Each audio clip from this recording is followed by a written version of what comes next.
তো বন্ধুরা, আজকে আমি আর বড়বাবু রেডি হয়ে দুজন মিলে বেরিয়ে পড়েছিলাম দিদিভাই আর জামাইবাবুকে আনতে।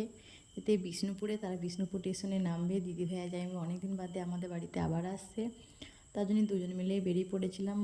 যেহেতু তাদের সন্ধ্যের দিকে ট্রেন 9:30 নাগাদ নামবে, সেরকম আমরাও বেরিয়ে পড়েছিলাম টাইমলি হাতেতে। বিষ্ণুপুর যেতে খানিকক্ষণ তো টাইম লাগবেই। মাঝে মধ্যে বৃষ্টি পড়েছিল, এমন মাঝে মধ্যে জোরে, আবার কখনো কম, তার জন্য দুজন মিলে গাড়ি নিয়েই বেরিয়ে পড়েছিলাম।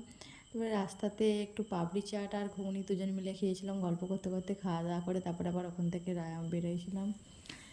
দিয়ে হচ্ছে তোমাদের খানিকক্ষণ বাদে, হ্যাঁ, বৃষ্টি এবার এত জোরে বৃষ্টি পড়ছিল, আস্তে আস্তে যেতে অনেকক্ষণই টাইম লেগেছিলো। অনেক দিন বাদে দিদিভাই আবার আসছে, খুবই আনন্দের ব্যাপার, আমার কাছে তো খুবই আনন্দের ব্যাপার। দিদিভাই যাইবো আসলে বাড়িটা আরেকটু হাসি চঞ্চল সব কিছুতেই ভরে থাকে। তারপরে আমরা স্টেশনে পৌঁছে গিয়েছিলাম। স্টেশনে পৌঁছে যে ওখানে আমাদেরকে মোটামুটি 20 মিনিটের মতন দাঁড়িয়ে থাকতে হয়েছিল। এখানে তোমরা দেখতেই পাচ্ছ যে পাশে তোমাদের দাদাভাই সামনে, তারপরে একটা ভাই, তারপরে মেসোমশাই হাঁটছে। আমার বিষ্ণুপুরি মা শাশুড়ির বাড়ি ওখানেই। আমরা যাবো রাত্রেবেলায়, ওখানে রাত্রে ডিনার করে আমরা বাড়ি ফিরবো সবাই মিলে। মাসিমণিদের বাড়িতে নিমন্ত্রণ ছিল আজকে।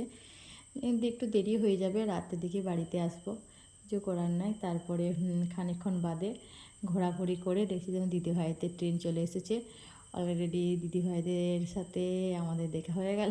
আমি তো খুবই খুশি হয়েছি দিদিভাই জামাইবাবু আসার জন্যে। সবই ঠিক আছে, চলো, গুড নাইট, টাটা।